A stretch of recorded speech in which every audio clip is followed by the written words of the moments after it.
గజం భూమి 26,000 రూపాయలతో 200 గజాల భూమి కేవలం 55 లక్షలు మాత్రమే. బెంగళూరు హైవేకి 2 నిమిషాల దూరంలో. సుమన్ టీవీ ప్రేక్షకులకు నమస్కారం. నేను మీ రేవంత్. చాలామంది కొంత బల్క్ అమౌంట్ ఉన్నవాళ్ళు, రేవంత్ మీ దగ్గర ఏదైనా ఐడియా ఉందా, నేను ఒక చోట ఎక్కడైనా ఇన్వెస్ట్ చేస్తే నాకు మంత్లీ రెంటల్ ఇన్కమ్ లాగా వచ్చేది, కొద్దిగా సేఫ్ అండ్ సెక్యూర్డ్గా ఉండేది, లేదా మీకు తెలిసిన ఏదైనా ప్రాపర్టీ ఉందా, ఏదైనా కమర్షియల్ ప్రాపర్టీ, సో నేను అందులో ఇన్వెస్ట్ చేస్తే కొద్దిగా నాకు ఏదైనా నెలకి ఇంత రెంట్ వస్తుంది కదా అని చెప్పి చాలామంది అడుగుతూ ఉంటారు. సో బేసిక్గా మన దగ్గర ఉండేటువంటి చిన్నపాటి డబ్బులతోటి మనం పెద్ద కమర్షియల్ బిల్డింగ్ తీసుకోవడం కుదరదు, లేదా ఒక పెద్ద షట్టర్ని తీసుకోవడము కుదరదు. సో సహజంగా ఏం చేస్తూ ఉంటారంటే, కొంచెం ఏదైనా డబ్బులు ఉన్న వాళ్ళు ఏదైనా అపార్ట్మెంట్ కొనటము, ఇట్లాంటి పనులు చేస్తూ ఉంటారు. అపార్ట్మెంట్ కొంటే సరే, ఇప్పుడు నా దగ్గర ఒక 50 లక్షల రూపాయలు ఉన్నాయి, 50 లక్షల రూపాయలకు ఒక 2 BHK ఎక్కడో వస్తూ ఉంటుంది. సరే, నాకు దానికి యావరేజ్గా ఒక 20,000 రూపాయలు రెంట్ వస్తూ ఉంటుంది, నాకు అది కొద్దిగా సెక్యూర్డ్గా ఉంటుంది. సో ఈ ఆలోచనతోటి చాలామంది చేస్తూ ఉంటారు. కాకపోతే ఇక్కడ నేను కొంచెం ఒక డిఫరెంట్ పర్స్పెక్టివ్ చెప్పే ప్రయత్నం చేస్తాను. ఈ రెగ్యులర్గా మన దగ్గర ఒక డబ్బులు ఉన్నాయి అని అంటే వెంటనే వెళ్ళిపోయి ఏదైనా అపార్ట్మెంట్ కొని రెంటల్ ఇన్కమ్ తీసుకోవడం లాంటిదే కాకుండా, మనకు ఆల్టర్నేటివ్ ఇన్కమ్ బిల్డ్ చేసుకోవడానికి ఒకవేళ మన దగ్గర ఏదైనా బల్క్ అమౌంట్ ఉన్నట్లయితే, ఏదైనా అపార్ట్మెంట్ కొనుక్కోవడానికి సరిపడా అమౌంట్ ఉన్నాయి, నేను ఎక్కడో చోట ఇన్వెస్ట్ చేయాలి, నాకు ఇన్కమ్ లాగా ఉండాలి అని అనుకునే వాళ్ళకి ఈ ప్లాన్ అనేది బాగా వర్కౌట్ అవుతుంది.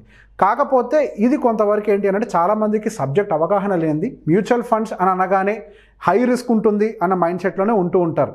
ఒక్క విషయం మనం గుర్తుపెట్టుకోవాల్సింది ఏంటి అని అంటే, మనం పుట్టక ముందు మార్కెట్స్ ఉన్నాయి, మనం ఇప్పుడు చూస్తుండగా మార్కెట్స్ ఉన్నాయి, మనం పోయిన తర్వాత కూడా మార్కెట్స్ అనేవి ఉంటూనే ఉంటాయి. ఈ ప్రపంచంలో ధనవంతులు అయిన వాళ్ళందరూ ఈ మార్కెట్స్లో పెట్టుబడులు పెట్టిన తర్వాత ధనవంతులు అయ్యారు, కానీ వాళ్ళకంతటా వాళ్ళ గ్రోత్ని చూపించిన వాళ్ళు కాదు.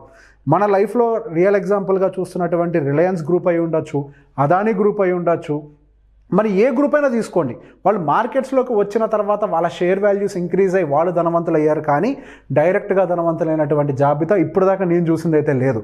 సో అంత మోసపూరితమైనవి మార్కెట్స్ కాదు. సో దాంట్లో మనకి మ్యూచువల్ ఫండ్స్ అనేవి రీటైలర్స్ కోసం, మనలాంటి చిన్నవాళ్ళ కోసం, మార్కెట్స్ మీద అవగాహన లేని వాటి కోసం, పర్టిక్యులర్గా ఒక ప్రొఫెషనల్ ఫండ్ మేనేజర్స్ని పెట్టి మెయింటైన్ చేసేదే ఈ మ్యూచువల్ ఫండ్స్. సో వాటిల్లో మనం ఇన్వెస్ట్ చేస్తే మన రిటర్న్స్ ఎలా ఉంటాయి? ఇప్పుడు ఫర్ ఎగ్జాంపుల్ మీరు 50 లక్షల రూపాయలు పెట్టి ఒక అపార్ట్మెంట్ 2 BHK ఫ్లాట్ కొన్నట్లయితే యావరేజ్గా ఒక 15,000 రూపాయల నుంచి 20,000 రూపాయలు రెంట్ మీకు వస్తుందని మనం ఎజ్యూమ్ చేద్దాం. మరి దాంతోపాటుగా ఏమొస్తుందండి అడిషనల్గా? ప్రతి సంవత్సరం మీరు దానికి ప్రాపర్టీ ట్యాక్స్ పే చేయాలి, వాటి యొక్క మెయింటెనెన్స్ ఎక్స్పెండిచర్ చూస్తూ ఉండాలి, ప్రతి 10 సంవత్సరాలకు ఒకసారి ఆ ఫర్నిచర్ ఏదో పాడవుతూ ఉంటుంది, దాన్ని రెనోవేషన్ చేయించాలి, ప్రతి 10 సంవత్సరాలకు ఒకసారి మీ పెయింట్ పాడవుతుంది, దాని మీద ఇన్వెస్ట్ చేస్తూ ఉండాలి.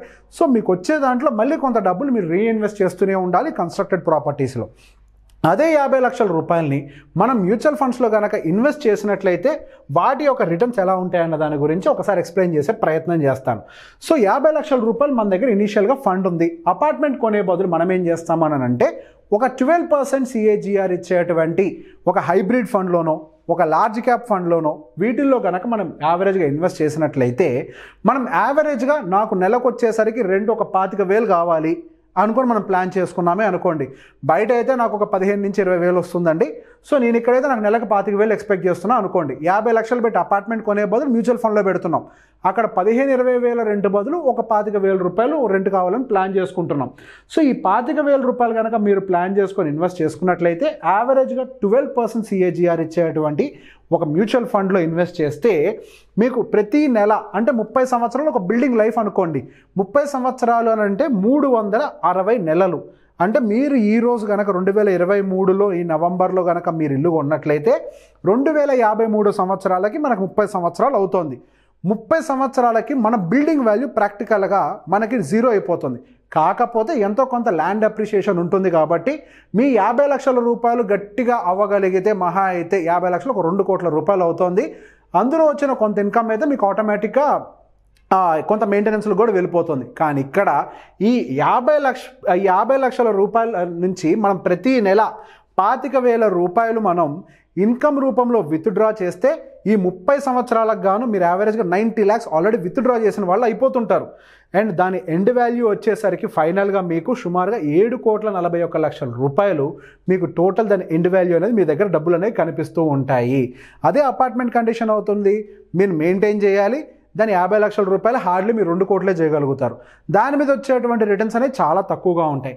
ఇక్కడ మీకేమవుతోంది, సుమారుగా దాని ఎండ్ వాల్యూ 7 కోట్ల వాల్యూగా ఉంటూ మీరు సుమారుగా 90 లక్షల రూపాయలని మీరు ప్లాన్గా విత్డ్రా చేశారు. సో బేసిక్గా ఇక్కడ మనం 50 లక్షల రూపాయలు అందరి దగ్గర ఉండవు. సో ఎంత అమౌంట్ విత్డ్రా చేయాలంటానికి ఒక చిన్న ఫార్ములాని మనం యూజ్ చేస్తాం. ఎంత అమౌంట్ అని అంటే మనం ఇప్పుడు 50 లక్షల రూపాయలకి 6% తీసుకున్నామండి. యాన్యువల్ విత్డ్రావల్ వచ్చేసరికి 6%గా తీసుకున్నాం. 50 లక్షలకి 6% అంటే సుమారుగా సంవత్సరానికి 3 లక్షల రూపాయలు. మనం దాన్ని ఏం చేసాము అని అంటే డివైడెడ్ బై 12 నెలలు, అంటే నెలకి 25,000 రూపాయలు విత్డ్రా చేసే విధంగా ప్లాన్ చేసాం. ఇక్కడ మనం ఇన్వెస్ట్ చేసిన వాటి రిటర్న్స్ ఎంత 12%, మనం విత్డ్రా పర్సంటేజ్ ఎంత 6%. అంటే మనకు 12% రిటర్న్స్ వస్తుండగా 6% విత్డ్రా చేయంగా ఇంకో 6% అనేది మన క్యాపిటల్ అప్రిసియేషన్కి ఉపయోగపడుతూ ఉంటుంది.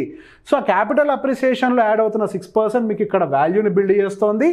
మీరు విత్డ్రా చేస్తున్న ఈ 6% వాల్యూ సుమారుగా ఇక్కడ మీకు అది 90 లక్షల రూపాయలుగా చేరుకుంటుంది. సో రెంటల్ ఇన్కమ్, ఒక secondary income, alternative income generate చేయాలి అనుకున్న వాళ్ళు కేవలం రియల్ ఎస్టేట్ అనే ఆపర్చునిటీ అవసరం లేదు.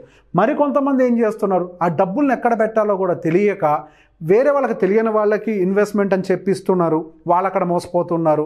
బయట ఆన్లైన్లో చాలా స్కామ్స్ జరుగుతూ ఉన్నాయి. మా దగ్గర మీరు పెట్టుబడి పెట్టండి, మీకు ప్రతి నెల ఇంత డబ్బులు ఇస్తాము అని చెప్పేసి అడుగుతూ ఉంటారు. అక్కడ డబ్బులు పెట్టి మోసపోయే వాళ్ళు ఉంటూ ఉంటారు. మనకి మార్కెట్లో స్టాండర్డ్గా ఇంత మంచి సెక్యూర్డ్ రిటర్న్స్ ఇచ్చేటువంటి ఇన్వెస్ట్మెంట్ టూల్ ఉండగా మనం బయట వాళ్ళని ఎవరినో నమ్ముకొని లేదో ఏదో వ్యాపారంలో డబ్బులు పెట్టి మోసపోవాల్సిన అవసరం అసలు లేనే లేదు. మనం ఎప్పుడైనా కానీ రిటర్న్స్ విషయంలో ఒక ప్రాక్టికల్ ప్లాట్ఫామ్ మీద నుంచొని ఉండాలి. రెంటల్ ఇన్కమ్ అయితే రెసిడెన్షియల్లో మనకు హార్డ్లీ 3% పర్ యానం వస్తుంది, కమర్షియల్లో అయితే 6% వస్తుంది, మ్యూచువల్ ఫండ్స్లో అయితే 12 to 15% వస్తుంది. ఇది రియలిస్టిక్ రిటర్న్స్. అదే మీరు భూమి మీద పెట్టినట్లయితే యావరేజ్గా 12 to 15% వస్తుంది. గోల్డ్లో పెట్టుబడి పెట్టినట్లయితే 9 to 12% వస్తూ ఉంటుంది. ఇవి రియలిస్టిక్ ఇన్వెస్ట్మెంట్స్. ఒక వెల్త్ని క్రియేట్ చేసే ఏ ఇన్వెస్ట్మెంట్ అయినా కానీ ఇటువంటి రిటర్న్స్ తోటే బయటకు వస్తూ ఉంటాయి. అవి కాకుండా మీరు నెలకి ₹2 వడ్డీ ఇస్తాం, ₹1.5 వడ్డీ ఇస్తాం అనే వాళ్ళని నమ్మి కనుక మీరు డబ్బులు పెట్టినట్లయితే మీరు పెట్టిన డబ్బులు కోల్పోతారు, మీ కష్టజీతం మొత్తం కూడా పోతుంది. మీరు రియల్ ఎస్టేట్కి ఒక ఆల్టర్నేటివ్ ఆప్షన్ కింద ఉపయోగపడుతుంది అనే ఒక ఉద్దేశంతో తెలియని వాళ్ళ కోసం చేసినటువంటి ఈ వీడియో. అంతేకాని ఇది ఎటువంటి ఇన్వెస్ట్మెంట్ సజెషన్స్ కావు. ఈ వీడియో కనుక మీకు నచ్చినట్లయితే లైక్ చేయండి, షేర్ చేయండి. Thank you.